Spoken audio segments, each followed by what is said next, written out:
This is NBK, nothing but Knicks. When Sim passed the assist, you know that it's #1 show that breaks down the game. If you can't play defense, stay out my way. Dribble the ball, come down the lane. 5 seconds on the shot clock, who gon' win us the game? You wanna hear Nick updates and trade rumors? Postgame reviews, this the place you tune in. So tell a friend just to keep the ball moving. Like the page if you feeling the movement. Every game we coming to win. Give us a sub like a player that came off the bench. This is NBK, nothing but Knicks.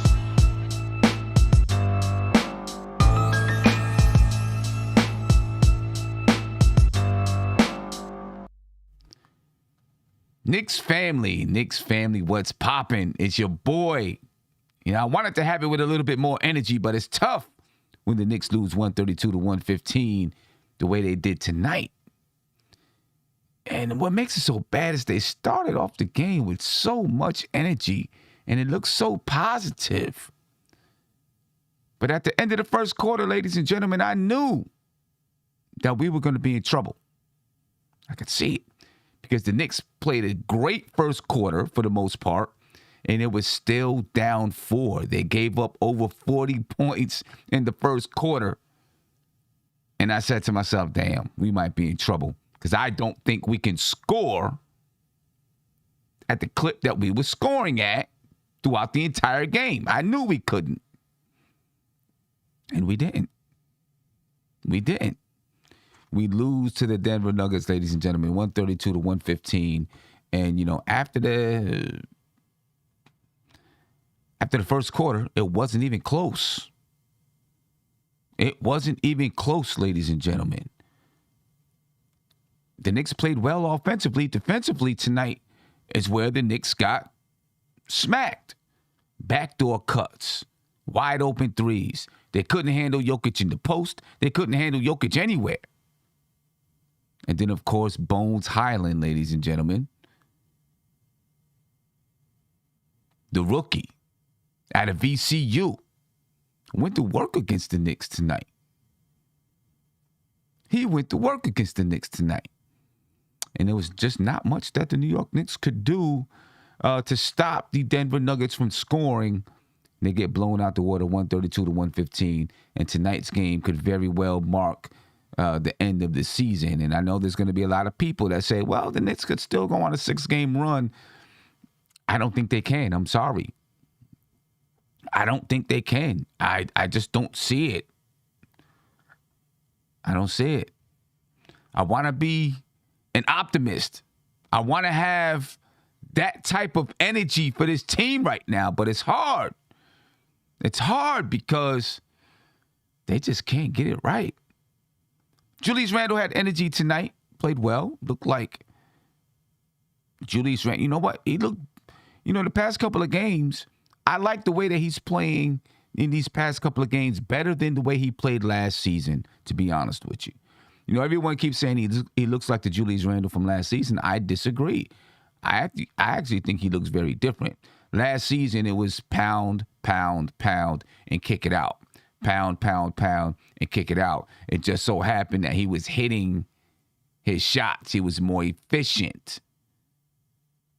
But these past couple of games, it hasn't been pound, pound, pound, and kick it out. It's been quick strikes to the basket and then kick it out. It's been screen and rolls and then kick it out or score. A couple of times he gets the ball and, he'll go ISO. But these past few games, it's looked very different in the way that they use him. So when people say he looked like 2021 Julius Randle, I disagree totally. I think he looks very different,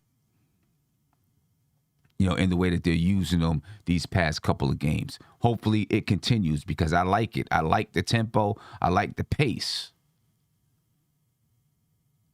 We got to figure out how to get this bench playing because that's where this team really, really fell short in the first half. Now, in the second half, it was everybody. But in the first half, the game was close. The bench just went into shambles. And, of course, this is where you miss Derrick Rose because Derrick Rose can provide that punch off the bench. but you're hoping that Alec Burks can consistently give you something off the bench. He gave you a little bit tonight, but you need Emmanuel quickly. You need Obi Toppin. You need these guys to score the basketball like they've done. But you know what? Without Derrick Rose there, they have nobody to settle them down. Nobody to be the ear of wisdom out there with that bench unit. So here we are, the New York Knicks, 7 games below 500. And they got the Golden State Warriors up next. You would hope that they can get a win versus the Portland Trail Blazers in the next couple of days, but you never know. You never know. And you know, we said it even weeks ago that this road trip was going to really determine the season and help Leon Rose to decide which way this team is going to go. I still don't know if he knows what he's going to do, if he has a vision for the team. Now, whatever that vision is, obviously it doesn't all have to be done at the trade deadline, and it's not going to be done at the trade deadline. You got the draft. You also got free agency, you know, where you can make moves that can significantly impact the team. But you got to make a decision either way, man. You got to make one either way. Let's take a look at the box score. Then I'm going to chop it up with my man Tony Crow right here in the building. The New York Knicks, ladies and gentlemen, they were led by Julius Randle. Again, Julius Randle played a good basketball game. 28 points tonight for Julius Randle. He had 10 rebounds and 6 assists. And again, you got to love the way that Julius Randle is playing the basketball game on the offensive side of the floor. The speed that he's playing with. The quick decision-making. You know, striking the basket in 1 and 2 dribbles. And then kicking it out. There was one play in the first quarter that was just a beautiful play. I don't remember who all of the key personnel was that participated in the play. At least 3 starters did, though. But Julius Randle came off of a screen and roll, caught the ball in the middle of the paint, kicked it out to, I think, RJ Barrett, and he knocked down the 3. It was a beautiful play.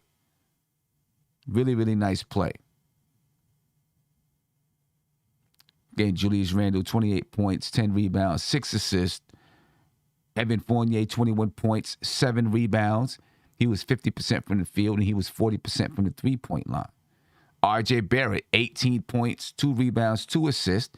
He shot 37% from the field and 66% from the free throw line. You know, one thing about RJ Barrett, we're all talking about how well he's been playing and you know, the points that he's scoring and this and that. But his efficiency, I'm hoping that it gets better. You know, as he's playing this role and he has more possessions with the ball in his hands, I want to see his efficiency get better. I'm not complaining about it. I just want to see it get better. That's another area in which he needs to develop. If he's going to take as many shots and be one of the primary ball handlers and facilitators of any team, he's got to be efficient from the floor. It's another department of growth. Alec Burks, he had 14 points and 4 rebounds. Obi Toppin, he had 11 points and 3 rebounds. Had a really good second quarter for a little while until it all started to fall apart.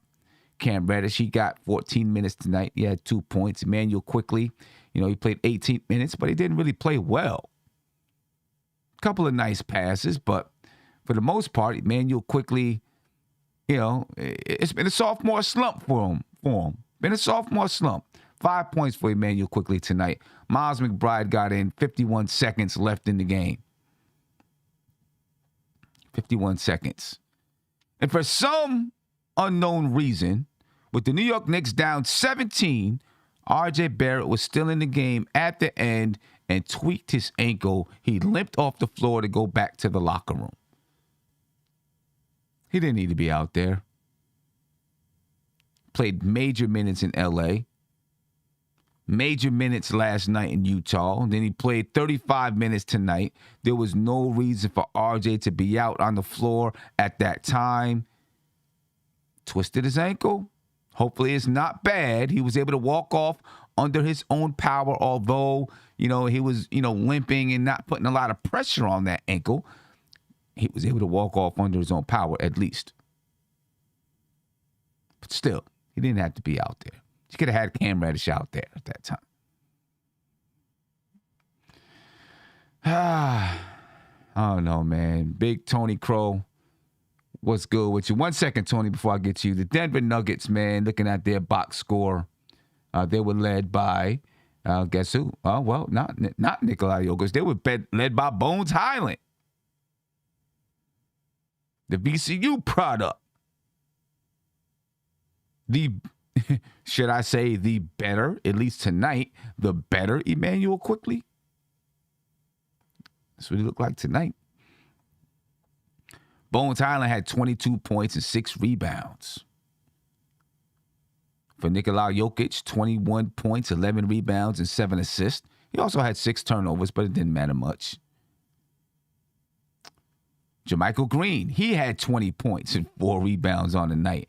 Aaron Gordon had 19 points. I mean, you talk about 4 people in 4 people on the team had 20 points. And you had one with 19. And then you got Nanji. He had 11 points. Let me get to you, Tony, man. 83 points at halftime.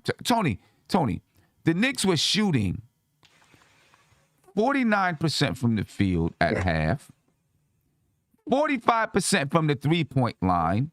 They had 60 points, and they were down 23. That's crazy.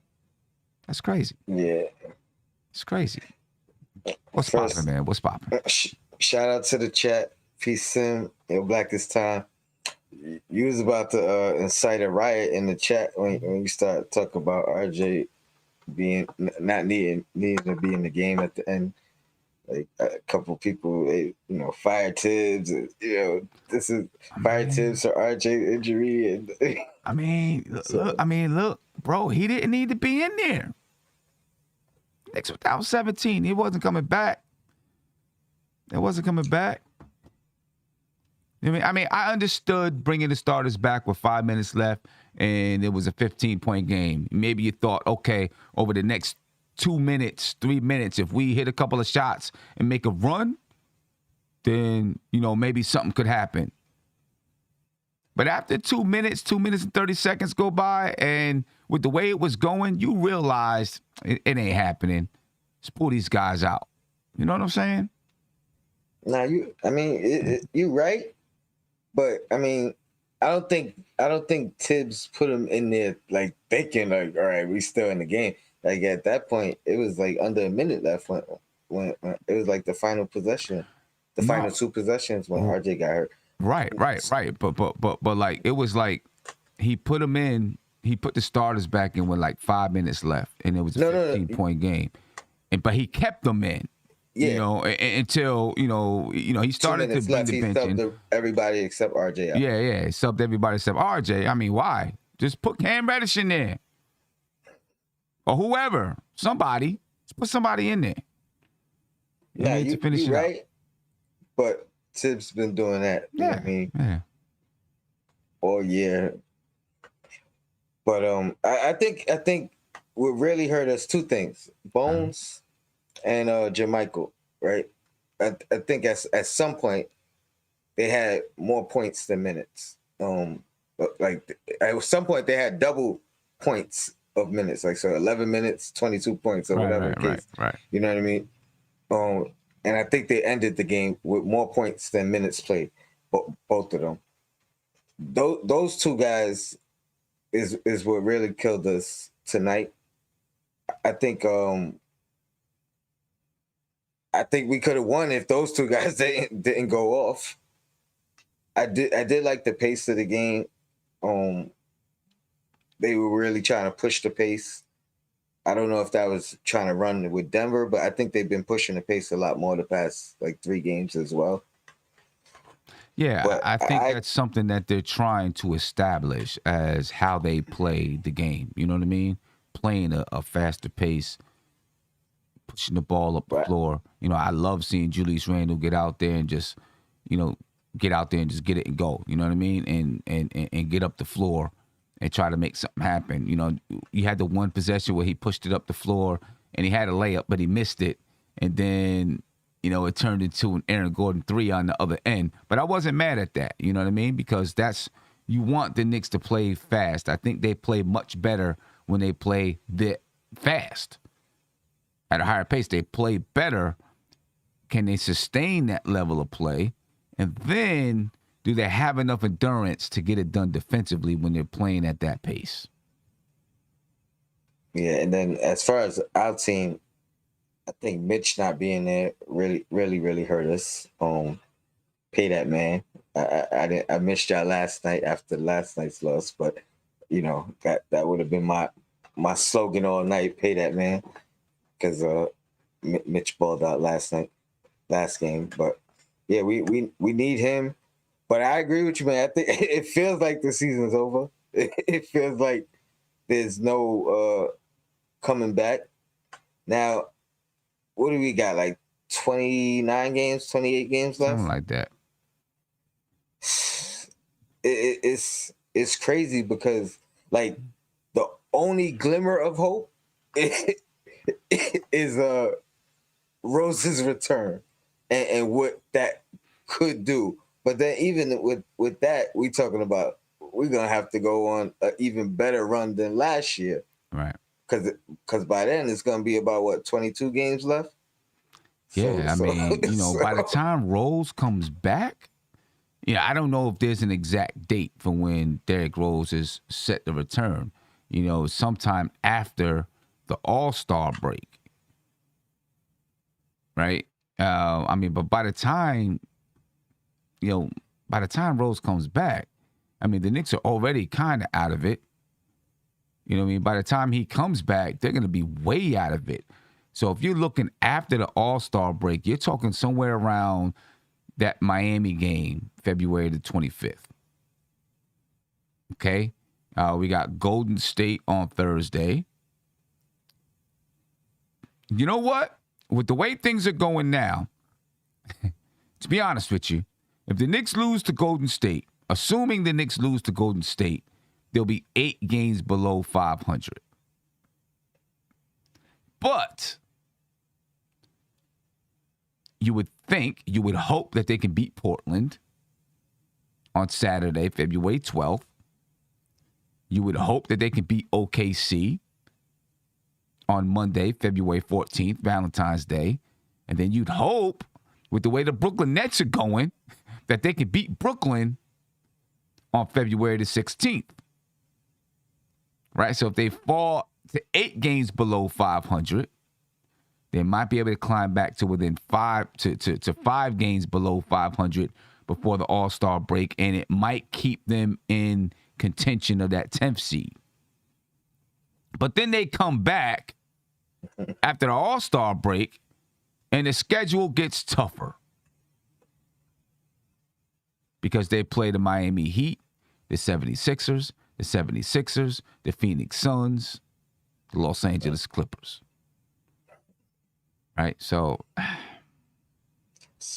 we gotta have another do or die stretch. Yeah, you got another stretch. And we're gonna have to come out of our next 4 3-1. Right. To even, you know what I mean? Another stretch. So it makes it difficult. You know what I mean? It makes it really difficult for them. I don't know. And I see people laughing in the chat, y'all hoping for a 10th seed, this, that, and the third. Andrew Jones said, y'all hoping for a 10th seed, crying, laughing, and all of that. Yeah. I'm hoping that they find a way to get in there. You know what I mean? I want to see the team still battle. I'm not one of these people that's like, oh, I just want to live in the lottery. I don't want to live in the lottery. I'm sorry. You know what I'm saying? I want the team to learn how to battle, to learn how to fight. You know what I mean? To learn how to battle, learn how to fight. There are ways to build your roster.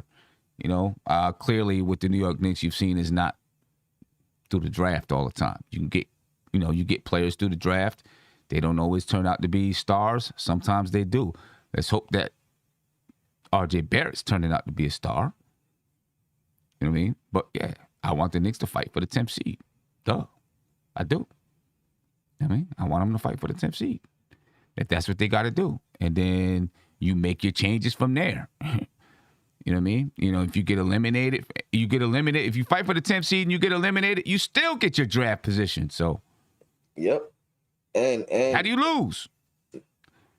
Yeah, because I see Lannister saying season's over, my friend, play the kids. But until you're mathematically eliminated, and at this point it's mathematically eliminated from the play-in, no, you play your best players.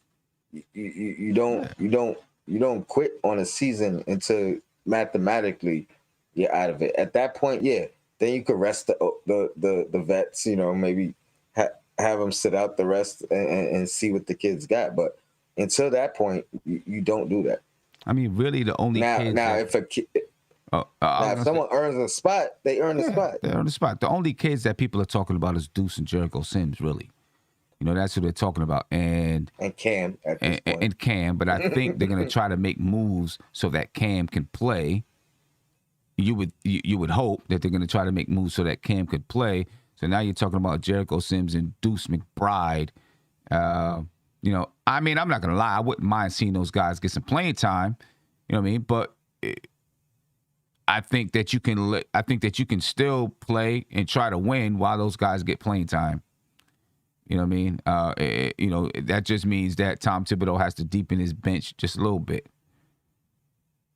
You know what I'm saying? And we'll see where it goes and what happens, man. But this is a rough slide. It's a real rough slide, and with the schedule that they have ahead of them, they just don't have the mental makeup, in my opinion, to make it through this schedule. I don't see him having the mental makeup.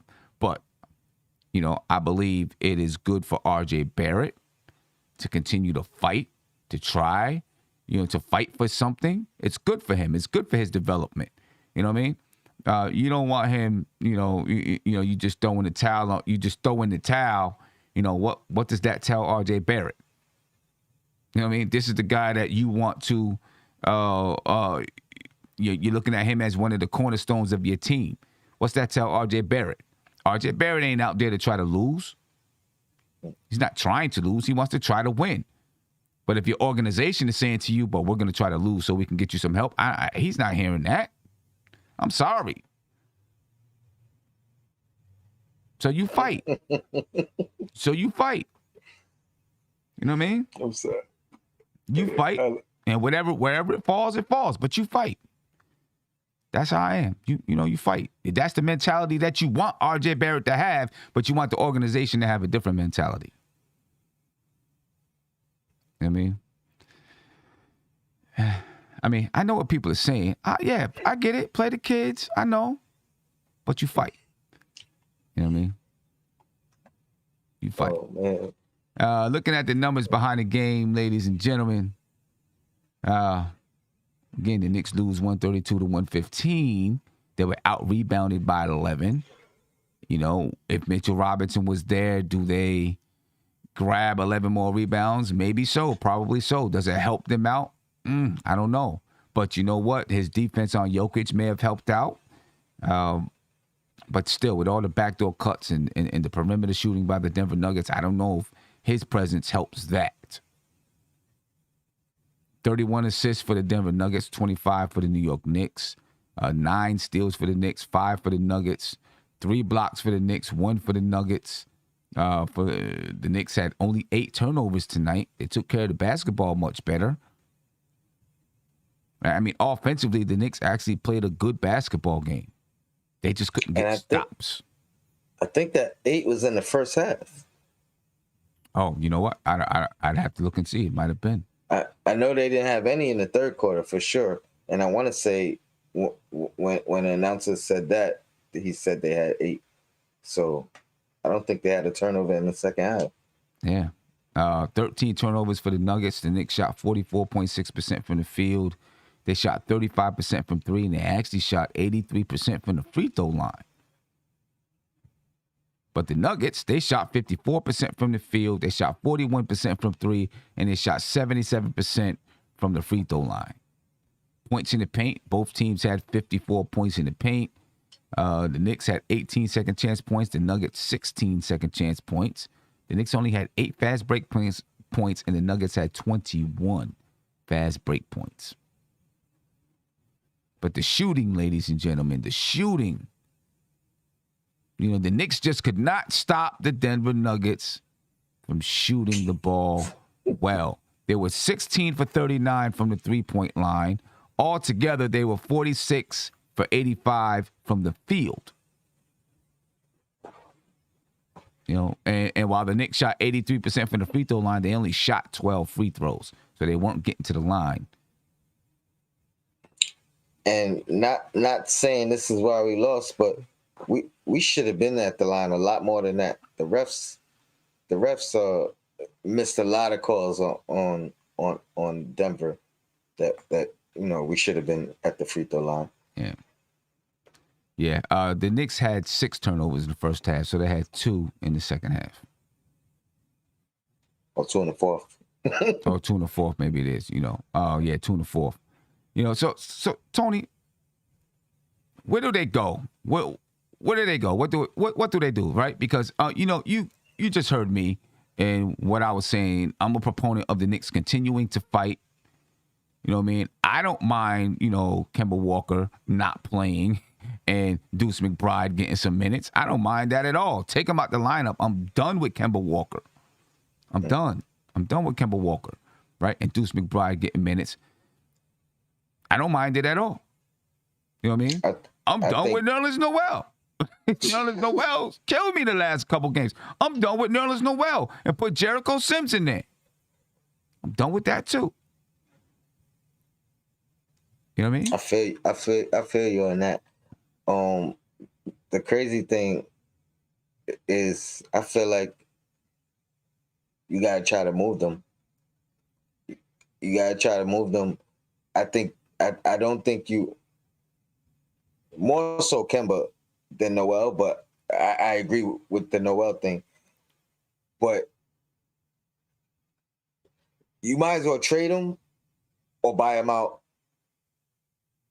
And I say that because if you're gonna put Deuce in, and I'm not opposed to it.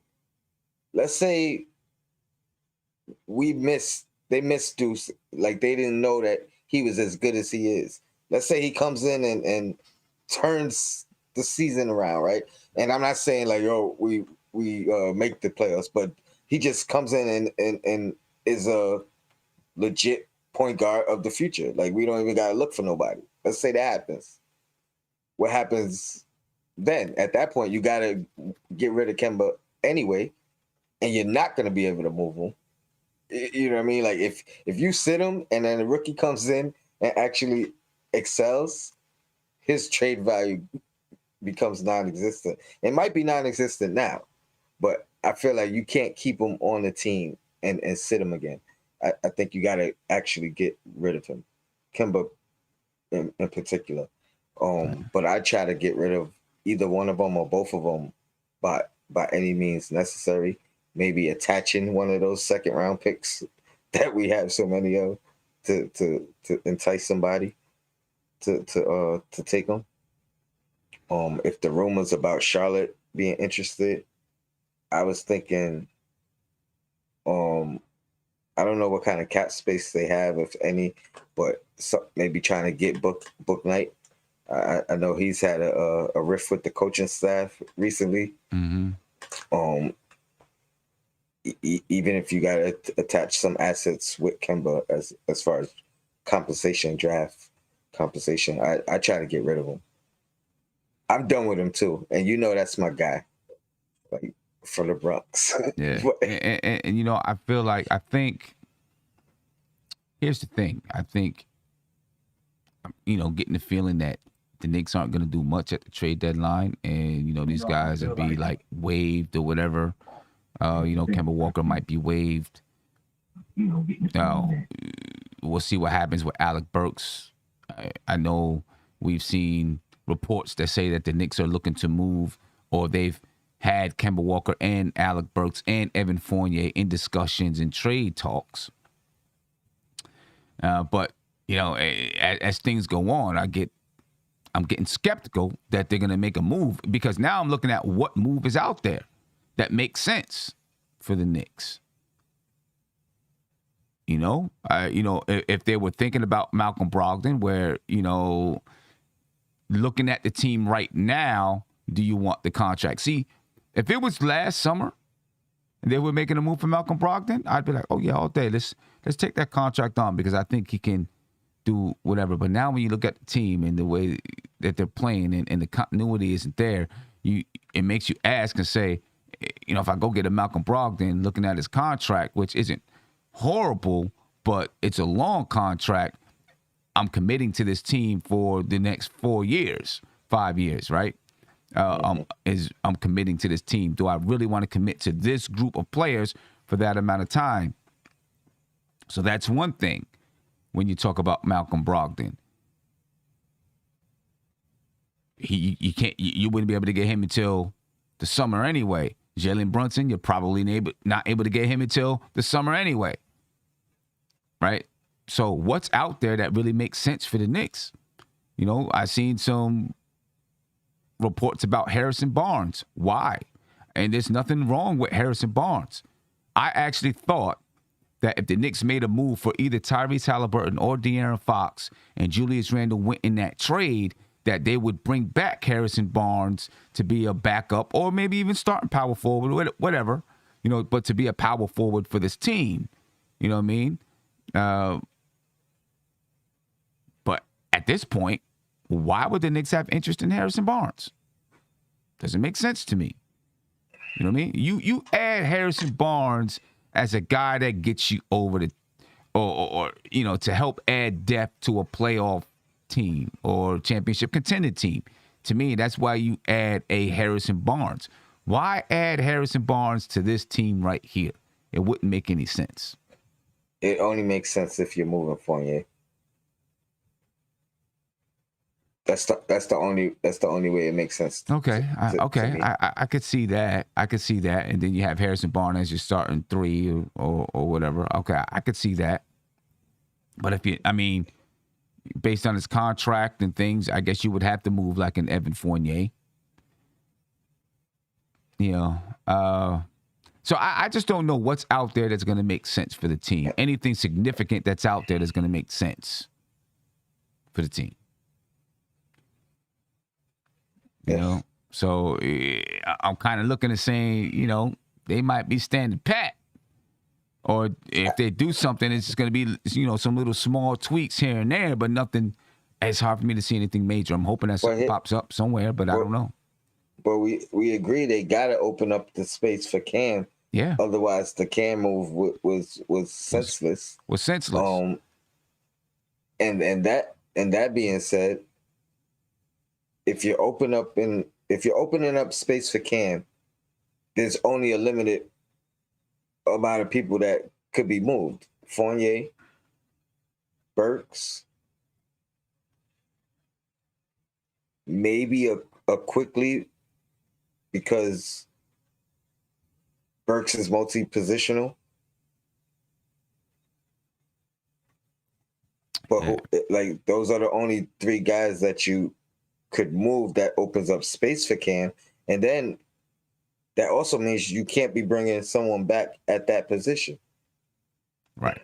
Yeah. So, right, exactly. You know what I mean? Because right now, with the way that Cam is being used, you could have just kept Kevin Knox. You know what I mean? You could have kept Kevin Knox and not had to worry about paying Cam next year and all of that stuff. And that draft pick. And the draft pick.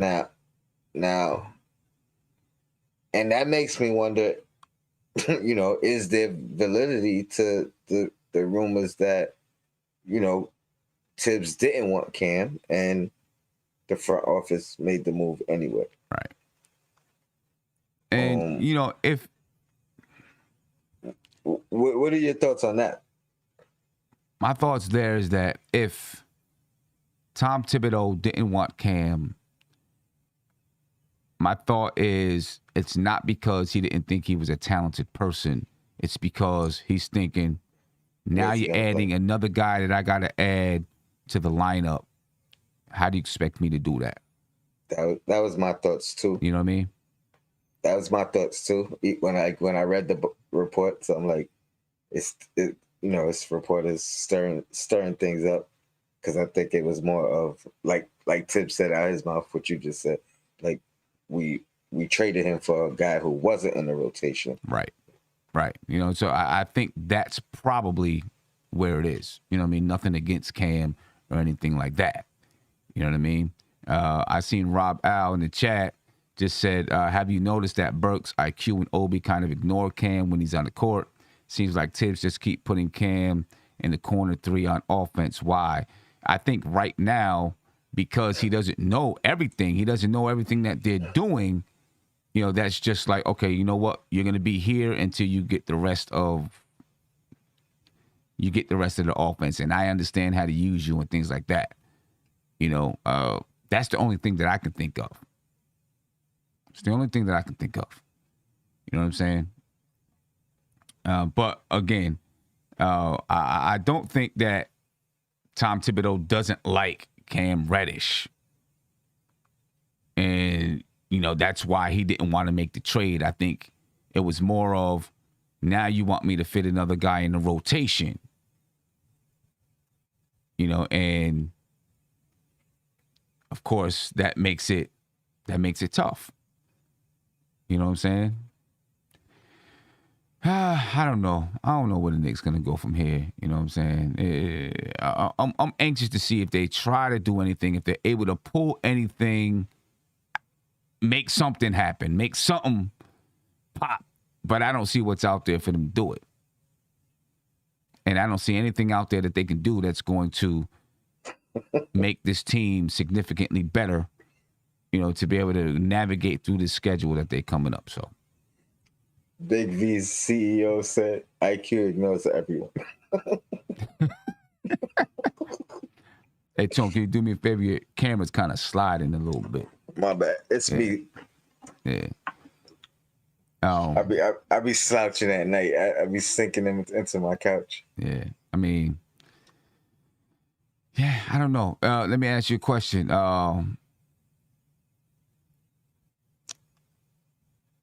Josh said that he believes Tom Thibodeau is on the hot seat. He's fighting for his job right now, playing for his job. Do you believe that? No. Matter of fact, I'll go even further. I don't believe it, but if they fire Tom Thibodeau, it might be time for me to start looking at another team. Like we cannot keep firing coaches and paying 3 coaches at one time. Like somebody has to play out the, work out the term of their contract. You know what I mean? Yeah. Unless something egregious is done, like, you know what I mean, something criminal, something immoral, like this has to stop. This has to stop. I think we have our future head coach on the staff, and let him wait his turn and learn the same way the rookies got to wait their turn and learn. I don't think he's on the hot seat. I don't think he's on the hot seat this season. Right? If he was going to get on the hot seat, I think it would be after next season.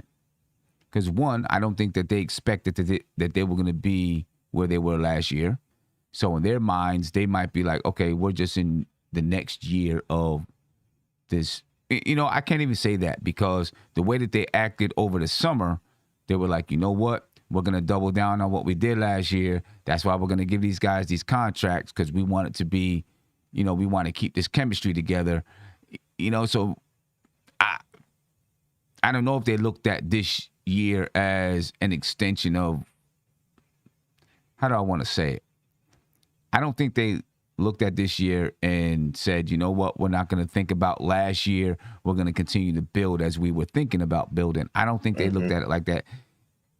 As I'm thinking about it, they looked at last year and said, you know what, we're going to build on what we did and figured that they were going to get better. You know what I mean?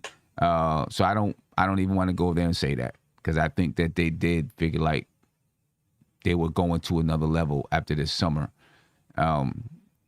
But I still think that they're going to give Tom Thibodeau another year at least, because they're going to want to try to get him the personnel that he wants.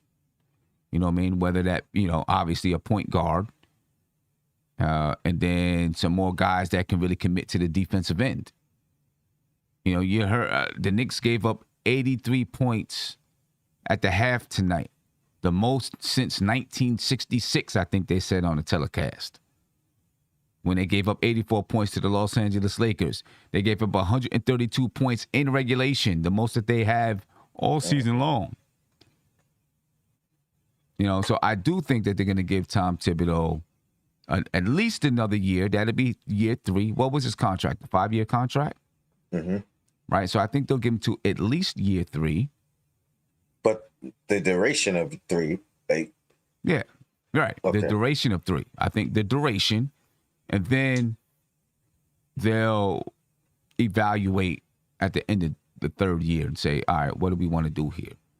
You know what I mean? I think that's what it's going to be like. And it's obviously going to be based on the growth and development of the team. I don't necessarily think, like, let's say next year, they get whatever players they get, and then next year, they're just an 8th seeded team. I don't think that's going to say, nah, we're not going to bring you back. I think they're just going to look at the growth and the development of the team. How are they playing? Are they making the same type of mistakes that they've made in the past? Are they getting better? Do they have an upwards trajectory? Obviously this year is going to be a big blip on Tom Thibodeau's resume or current resume with the New York Knicks, but I think they give him another year and then reevaluate at the end of the 3rd year as to what they want to do. Someone in the chat says Fournier, Kimber, Noel, Burks for Wall, and a pick.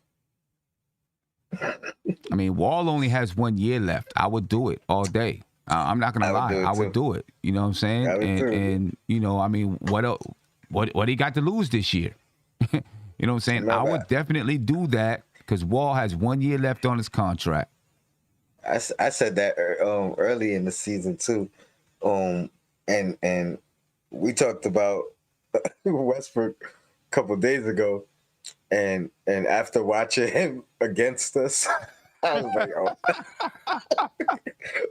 I'm like, yeah, I'd much rather have Wall.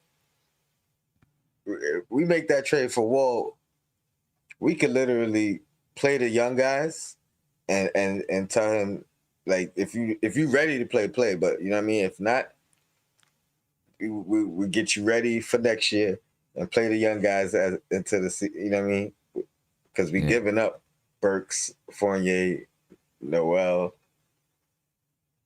Yeah, play the young guys. Yeah, I mean, listen, I see, some people in the chat, they're like, John Wall, what my man say? Knicks Worldwide, he said, John Wall, this is desperation.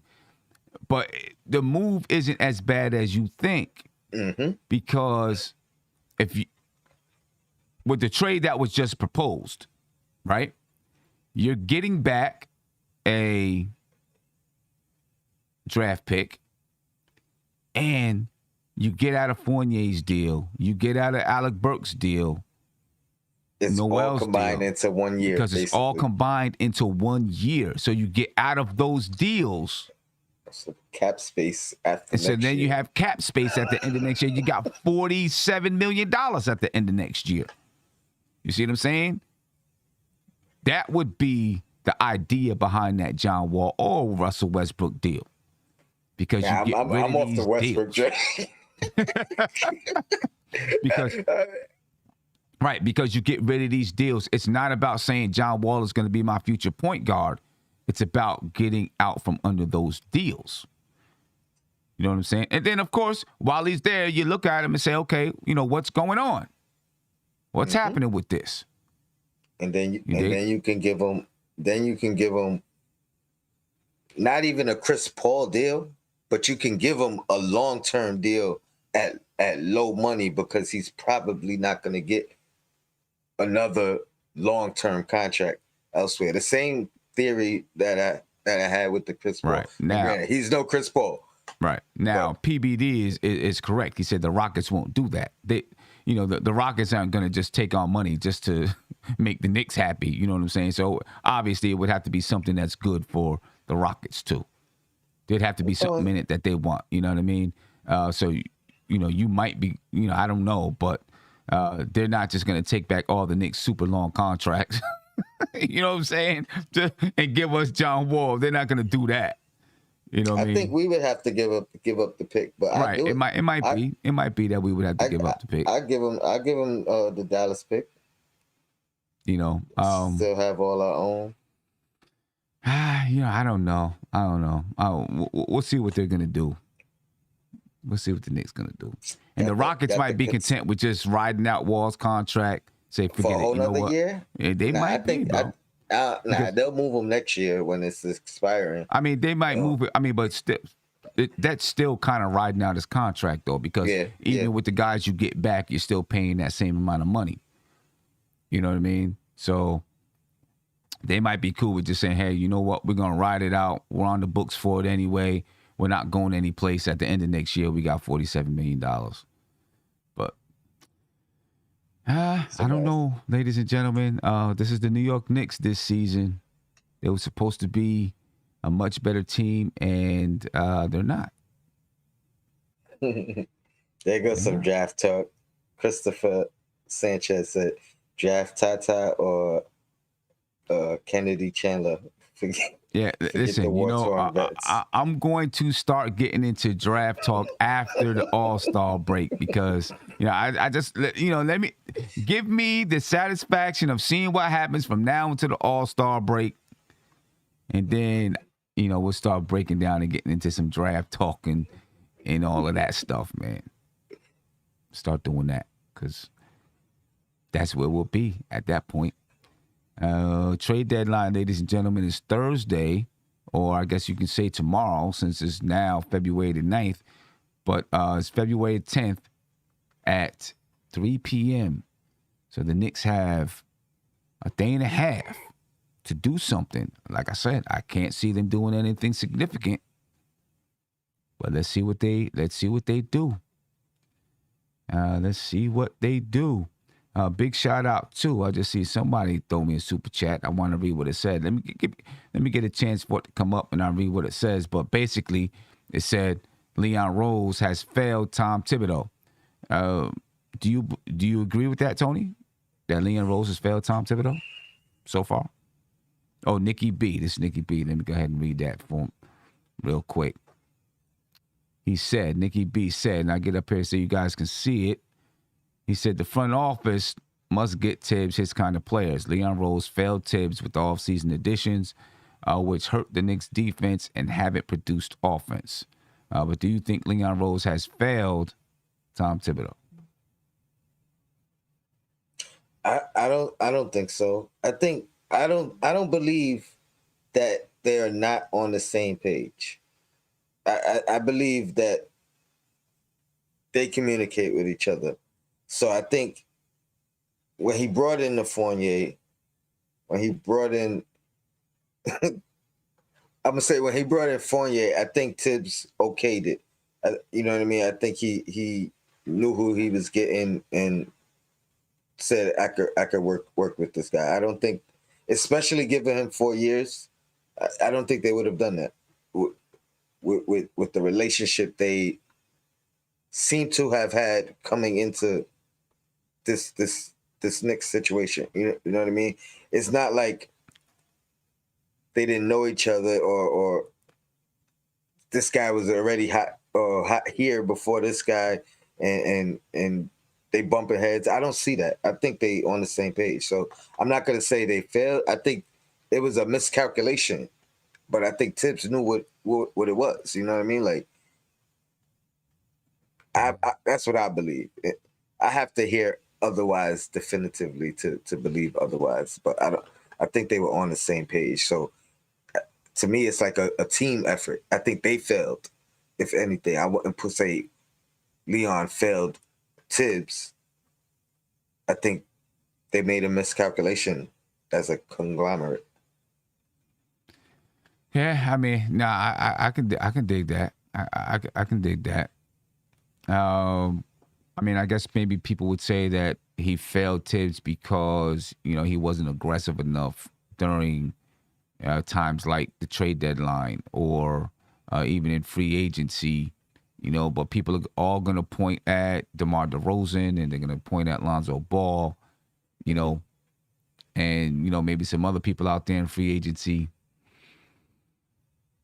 But let's be honest. I think most people thought that the Knicks upgraded during the offseason. Not by much, but I don't think anyone thought the Knicks were going to be, top 4 in the Eastern Conference again, based on who they added. But I think most people believe that they were going to be better and probably be somewhere around the 6th seed. And they haven't panned out. You know what I mean? Now, from reports that I've gotten is Tom Thibodeau, he pushed for Evan Fournier. Mm-hmm. That was a guy that he wanted. He got him. I don't know what point guard, if he told Leon Rose in World Wide West, hey, this is the point guard that I want, or this is the type of point guard that I want. If so, I don't think it was Kemba, to be honest with you. I don't think that's the guy that he would have wanted. But they might have said, hey, we'll get you this guy, we'll get you that guy. We may have to wait until such and such time to get you the point guard that you want. That's one of the reasons why I believe you're not going to see Tom Thibodeau on any kind of hot seat until at least after the 3rd season, so that they can get him the guards and the players that he wants. And that may be one of the reasons when you look at adding a Harrison Barnes, that they're like, okay, you know what, we're willing to do a Harrison Barnes because that's a piece that Tom Thibodeau likes. Yeah. You know what I mean? And you're adding a piece that he likes, and then, you get another piece and another piece. I don't know. If that is the case, chat, y'all gonna be mad because that means young pieces are going. Let me tell you something. Look, you want to talk about, bro, if Leon Rose in the front office trade some young pieces for Harrison Barnes, people are going to lose it. They're going to, because I'm going to be honest with you, I don't see the purpose in bringing on a Harrison Barnes. Not right now. Harrison Barnes makes $20 million this year. He makes $18 million next year. Right? Unless it's for like Evan Fournier. And you're getting off that longer deal. And then the Sacramento Kings, they got to want Evan Fournier. You know what I mean? But if the Knicks give up a young piece for Harrison Barnes, I will be pissed. I ain't even going to front. I can understand that you sometimes have to move young pieces, right? Especially if you're going to get, a star, but not for Harrison Barnes. Unless, you're a team that, you're adding Harrison Barnes because you think he gets you over the top. I'm not giving up young pieces for Barnes, man. If the Knicks do that, I'll be pissed. I'll be pissed off. I'll be hot. They move young pieces. Crazy, Sim? I'll be hot, bro. I wouldn't. I would not. Be hot. I would not. No? Why not? There's a lot of reasons. Like I like him as a player. Number one, I think he has.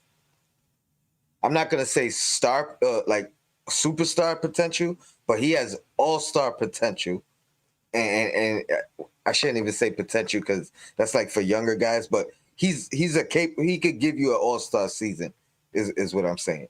Still to this day, good defender, don't have an ego. You know what I mean? Like, so he's willing to play whatever role he has to play, team guy. And I agree. he got a chip, right? Yeah, I think so with the Warriors, right? I Yep. agree. I agree. So I agree. I and think that that's my main thing though, the chip. We need somebody here who has been to the top of the mountain already. We don't have that. We don't have that. We have guys that had stellar careers, former MVP, but you know what I mean, ascending. We don't have anybody who's already been there and knows knows what it's like. You know what I mean? It's not going to be phased by the lights, the cameras, the pressure. He's been there already. And at this point in his career, like vet, you know what I mean? It's not like he's young now and got that ego or that, you know what I mean, that young man's like he's a true vet. No, I like get him. that. I get that. You know what I'm saying? And I agree.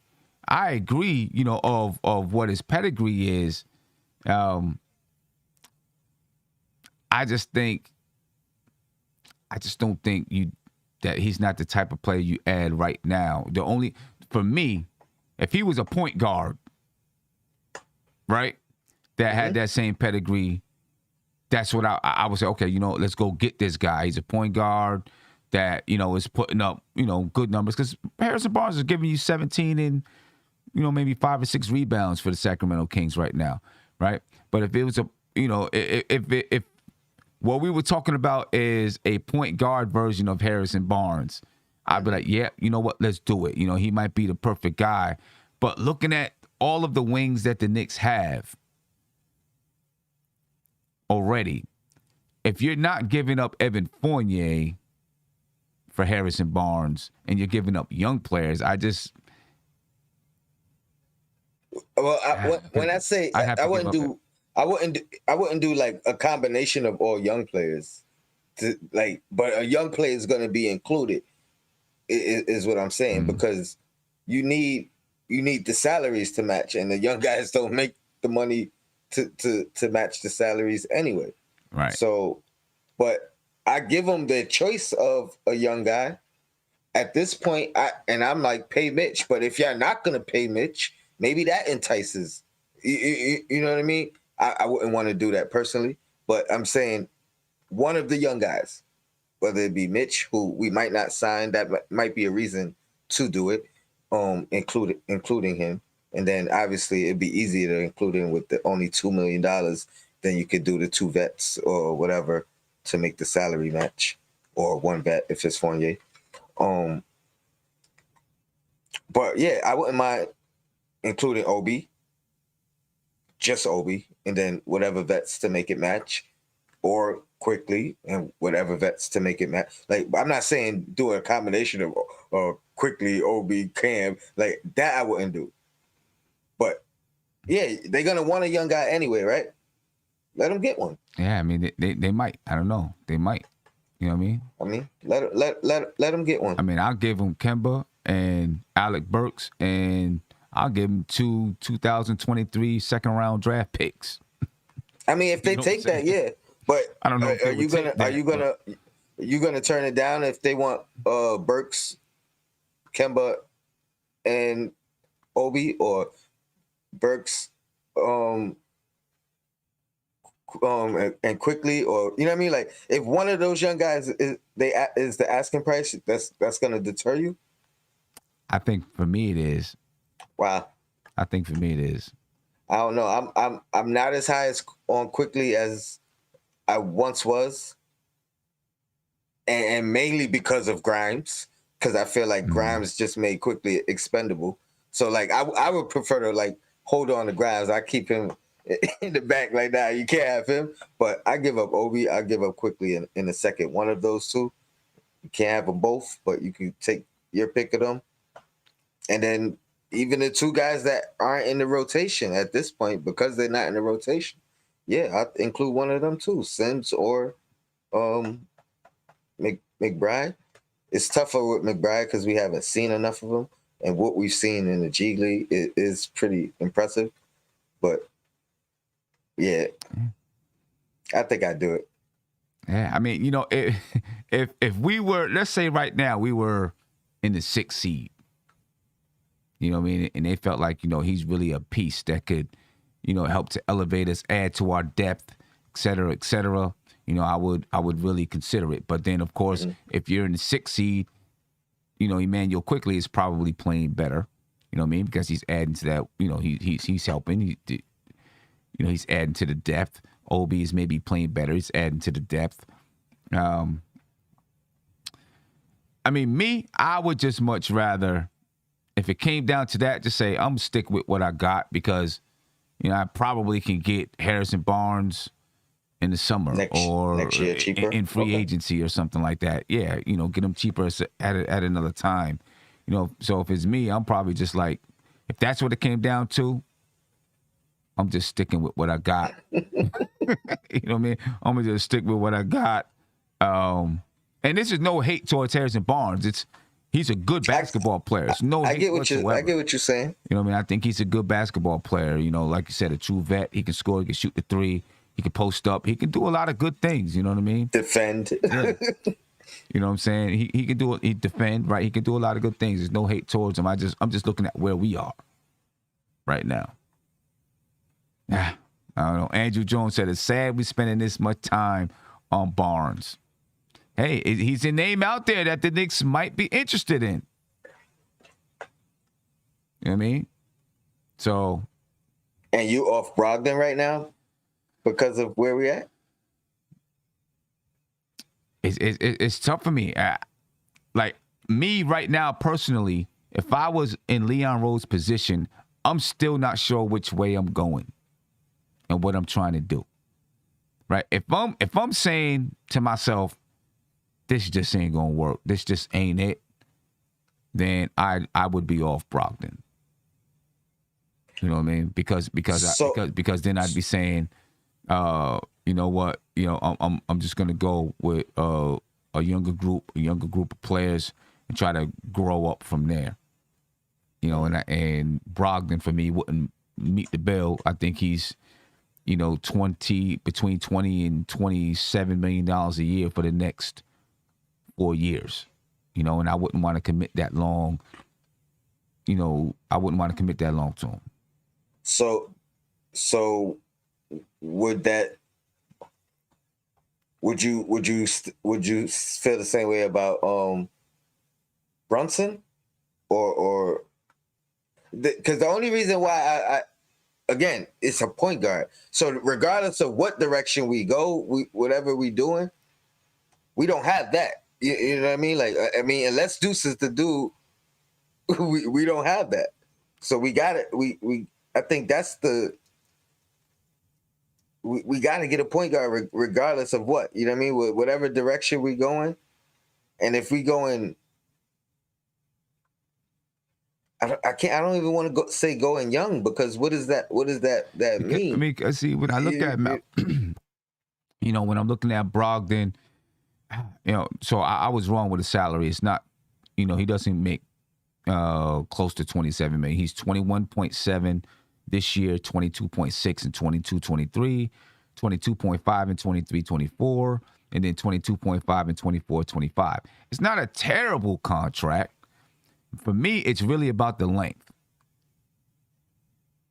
Given the direction that I'm, if I'm going in a different direction. If I'm rocking with this team and I'm like, adding Malcolm Brogdon takes us to another level, then I'm cool with it. And if this team right here, as currently constructed, was in the 6th seed in the Eastern Conference, I'd be like, throw Malcolm Brogdon in there, takes us maybe to the top 4 or something like that. And I'd be with it. But I don't know if you add Malcolm Brogdon. Does Malcolm Brogdon take this team to, how much higher does he take this team? Especially given what the situation he's been in the past couple of years. You know what I mean? Like I like Brogdon too as a player, but I felt like he didn't. I mean, he killed us. He got good numbers, but Indiana hasn't excelled. You know what I mean? They haven't Right. made it anywhere. So And they had a similar team to what this Knicks team is right now. yeah. So Brunson, would you consider him going the other direction because he's younger? I think I would. Okay. You know what I mean? That's what I was trying to. I would still try to. I would try with Brunson to do something that's a little shorter. You know what I'm saying? 2 years in a team option or something like that. You know what I mean? Because he's unproven as the primary guard. You know, I think he's unproven. So I do something that's, I don't know how much he's going to command on the market. You know, but I think I would look to do something shorter so that we can see, you know, is he exactly what we need? And then if he's he gives us exactly what we expect, then I take care of him. You know, I don't know if that's something that is, you know, Jalen Brunson may be looking to cash in something long term. I don't know. You know, but I think that he's probably going to be amenable to doing 2 years in a team option. He might want a player option for the third year, right? And I might consider that too. You know what I mean? I think that he might be willing to do that, knowing that he's still kind of unproven as a full-time starter. Like, I command the team. You know what I mean? Mm-hmm. You know, so I think he might understand that and say, okay, you know, I can do 2 years and then, you know, an option in the third year. You know, but he's the kind of guy that he's 25 years old, been relatively healthy, comes from a winning organization, obviously with the Mavericks, but with Villanova. You know, he's the kind of guy that I would look at. Do you push hard for him now? I mean, like if I could get him right now, I would try to find a way to get him right now at the trade deadline from the Dallas Mavericks. I don't see them not taking their pick back for him. Honestly, it's a question of, I guess, what have the Knicks discussed, because right, or are they saying no? I mean, they may be saying no because they probably want to keep him. They might want to keep him. You know, and it's going to come down to, does he want to stay there? Does he want to go on to someplace else? And how does that work when the Knicks don't have the money to sign him, so it has to be a sign and trade? The team you're on, they have to agree to that, right? They have to want something from that team. Right. Or is it like, all right, you can get something for me, or maybe I won't be able to go to the Knicks, but I'm going to go somewhere other than here. I'm not coming back here. Right. So it could be something like that, or it could be help like, me get to the Knicks, or just lose me for nothing. Right. It could be like that, or it could be like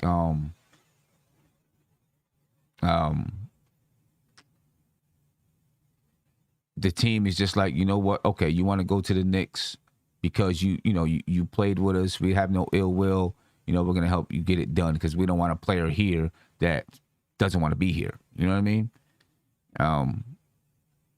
I think the Knicks, I don't know. It's going to depend on how much he demands in the market, you know, but the Knicks may have enough money in the offseason to sign him outright, depending on what his value is.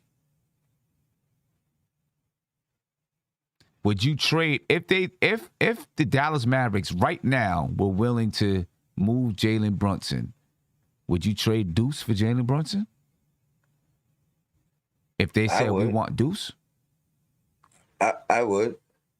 And that's only because I know he's gonna play. Yeah, I would too. He's gonna start. I know he is. You know what I mean? Like, if Deuce was playing, then I might have pause, but he's not playing. No, I would too. I agree. I would.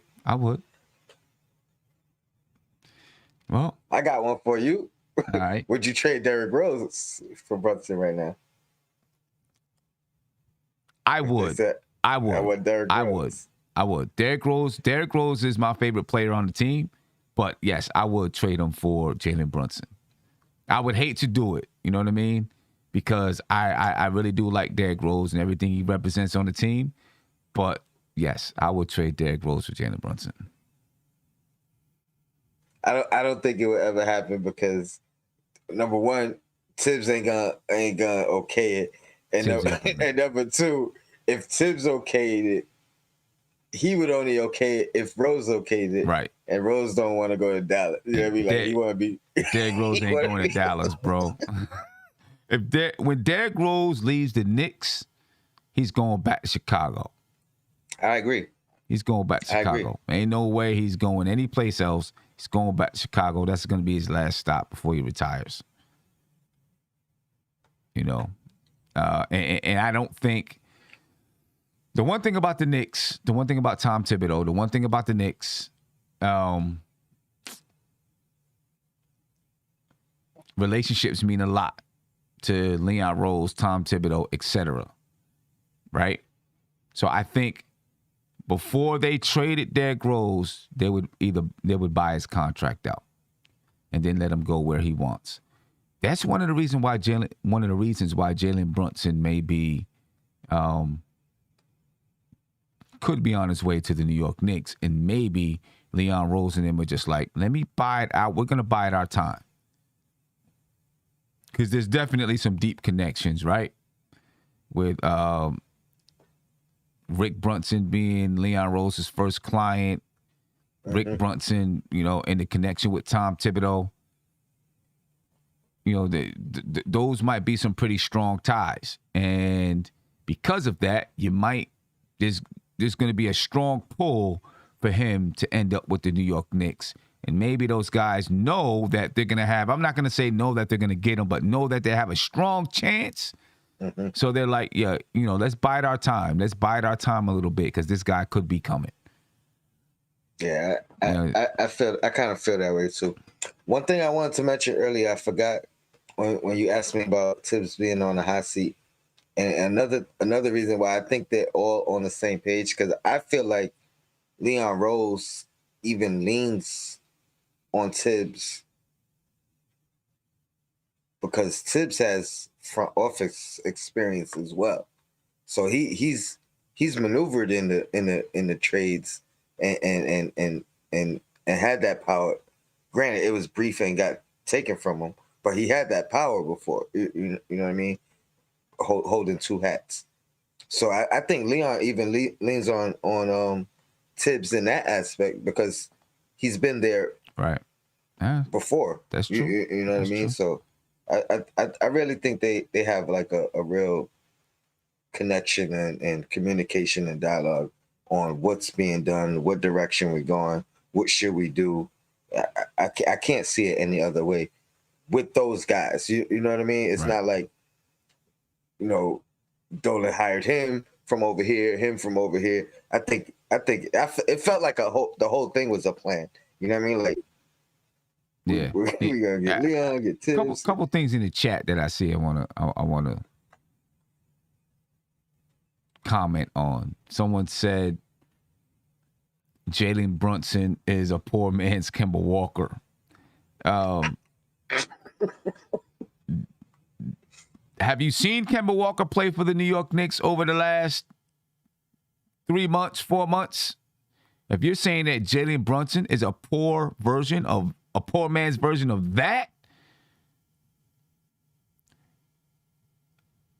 you know, I ain't gonna disrespect you, my man. I'm just gonna say go watch the Dallas Mavericks play and go watch Jalen Brunson. If you're saying that he's a poor man version of Kemba Walker in his prime, well, then I'll take a poor man's version of Kemba Walker in his prime on this team right now.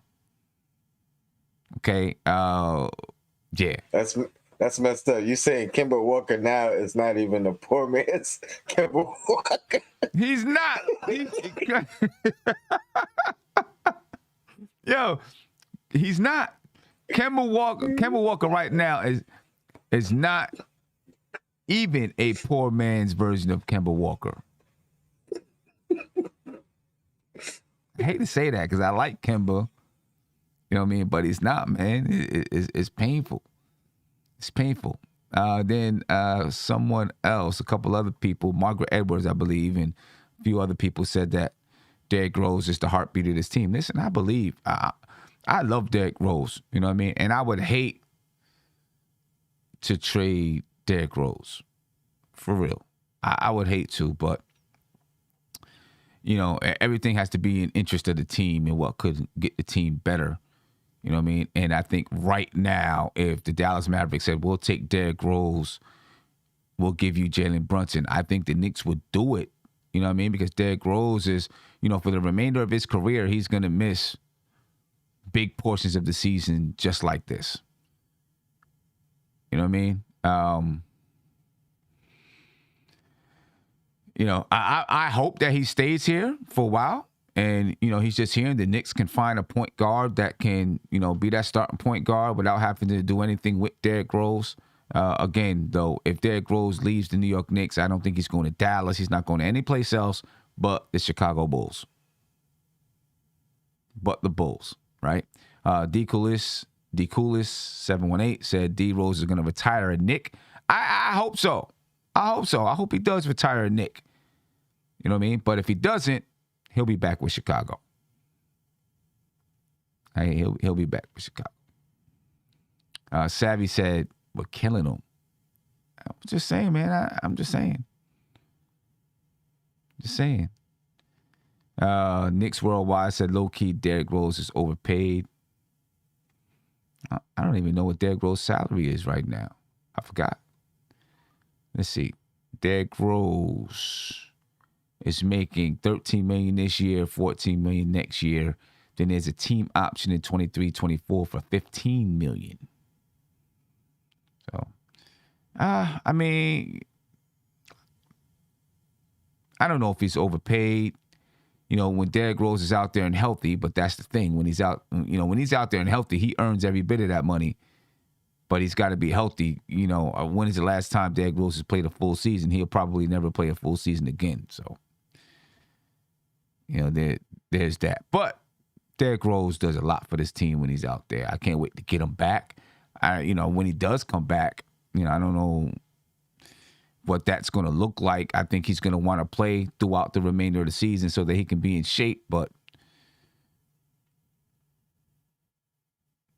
you know, that's really just what it is for him to stay in shape. Maybe, you know, for the team to try to build some more chemistry or whatever it is. But I don't know. Season's just been a debacle, ladies and gentlemen.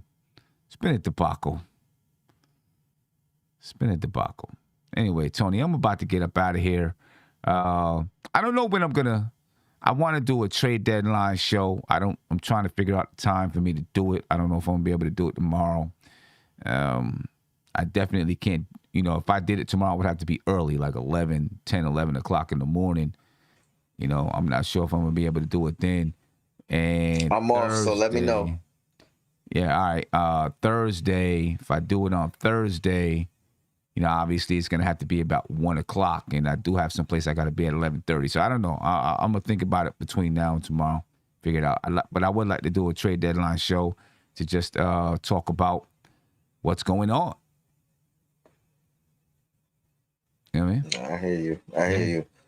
If it's tomorrow, I'm free anytime. Just let me know in advance. We got the crossover at 6:30 with the Queen, Steph, and myself.